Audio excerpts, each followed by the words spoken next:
हामीहरूले लगभग आजसम्म फोटोसपको टुल्सहरूको बारेमा मात्र बुझ्दै आएको छौँ र आज पनि हामी त्यसरी नै एउटा टुल्सको बारेमा बुझ्न जाँदैछौँ र त्यो टुल्स कुन हो भनेर हामी चाहिँ यहाँ गएर ब्रस टुलमा क्लिक गरौँ र त्यसपछि हाम्रो कलर रिफ्लेक्टमेन्ट टुल भनेर देखाइरहेछ। यो टुल्सको बारेमा आज हामी बुझ्नेछौँ र यसले के काम गर्छ कसरी काम गर्छ भनेर पनि हेर्नेछौँ र त्यसको लागि सबैभन्दा पहिला हामी गएर फाइल मेनुमा क्लिक गरौँ र त्यसपछि ओपनमा गएर क्लिक गरौँ र हाम्रो एउटा न्यू पिक्चर लिनुपर्ने हुन्छ। यहाँ एउटा फोटो देखाइरहेछ र यो एउटा ग्लास पिक्चर भनेर देखाइरहेछ। यो ग्लास पिक्चरलाई चाहिँ हामी ओपन गर्न सक्छौँ र हाम्रो यो पिक्चर ओपन भइसकेको छ यो पिक्चर र यो पिक्चरलाई हामीले के गर्छौँ भनेपछि गएर फर्स्टमा हामी सिलेक्ट गरेर हेरौँ यसलाई।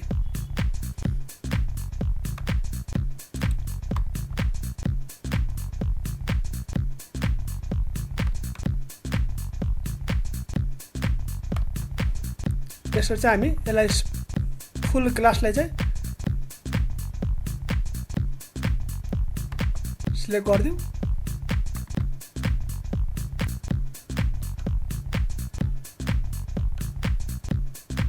यसरी चाहिँ हामी सिलेक्ट गर्न सक्छौँ यसरी र यो चाहिँ फुल सिलेक्ट गरिदिउँ ग्लासलाई चाहिँ।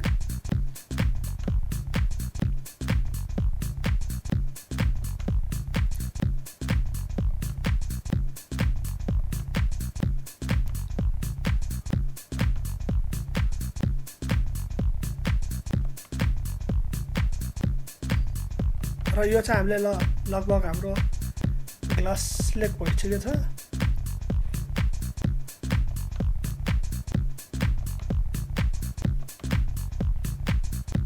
यसरी चाहिँ हामी सिलेक्ट गरिदिउँ र सिलेक्ट भइसकेको भागलाई चाहिँ जुन हाम्रो यो सिलेक्सन भइसकेको छ यसलाई चाहिँ हामी के गर्छौँ भनेपछि हामी ब्रस टुलमा गएर हाम्रो कलर रिफ्लेक्टमेन्ट टुल भनेर देखाइरहेको छ। यो टुलको बारेमा आज हामी कुरा गर्नेछौँ र यसले के काम गर्छ कसरी गर्छ भनेर पनि हेर्नेछौँ र त्यसको लागि चाहिँ हामी सबैभन्दा पहिला यो ब्रस टुल क्लिक गरौँ र त्यसपछि हाम्रो यो ब्रस टुल साइज देखाइरहेछ यसलाई चाहिँ अलि हामी साइज ठुलो गरिदिउँ।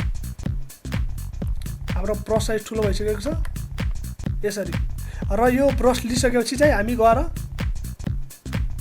कलर फरग्राउन्डमा गएर हामी चाहिँ यसलाई कलर कुनै पनि चुज गर्न सक्छौँ। एउटा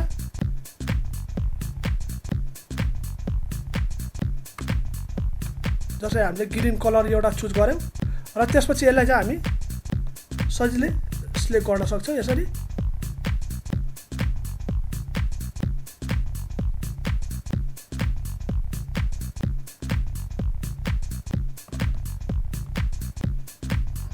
यसरी चाहिँ हामीले कलर चाहिँ यसको ग्लासहरूको चेन्ज गर्न सक्छौँ।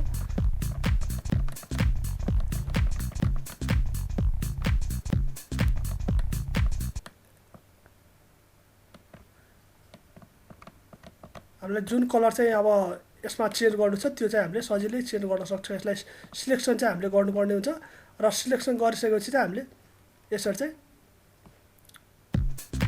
कलर चुज गर्न सक्छौँ र यसको कलर पनि चेन्ज गर्न सक्छौँ।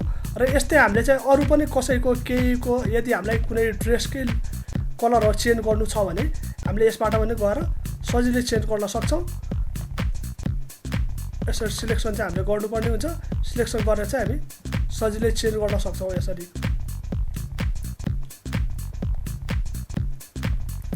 र जसरी हामीले यो ग्लासको कलर चेन्ज गऱ्यौँ त्यसरी नै हामी अरू पनि केहीको यदि हामीलाई अब चेन्ज गर्नु छ भने हामीले सजिलै चेन्ज गर्न सक्छौँ।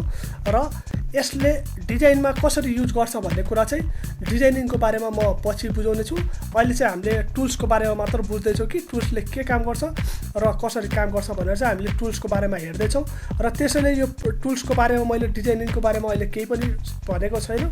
अहिले मैले केवल यो टुल्सले के काम गर्छ र कसरी काम गर्छ भनेर मात्र मैले देखाउँदैछु र यो टुल्सहरूलाई पछि हामीले डिजाइनिङहरूमा कसरी युज गर्न सक्छौँ भन्ने कुरा चाहिँ म चाहिँ डिजाइनिङको जुन बेला म डिजाइनिङको देखाउँछु त्यो बेला यो सबै टुल्सहरूले डिजाइनिङमा कसरी काम गर्छ भन्ने कुरा पनि म देखाउने छु र अहिले चाहिँ मैले केवल टुल्सको बारेमा मात्र टुल्सले के काम गर्छ कसरी गर्छ भनेर मात्र देखाउँदैछु र यसरी नै हामी अरू पनि कुनै पनि कलर चेन्ज गर्नु पर्यो भने यदि हामीले कुनै ड्रेसको कुनै लुगाको ड्रेसको हामीले कलर चेन्ज गर्नु पर्यो भने हामीले सजिलै गर्न सक्छौँ र अब हामी नेक्स्ट टुलको बारेमा नेक्स्ट भिडियोमा बुझ्नेछौँ त्यसको लागि नेक्स्ट भिडियो हेर्नु होला।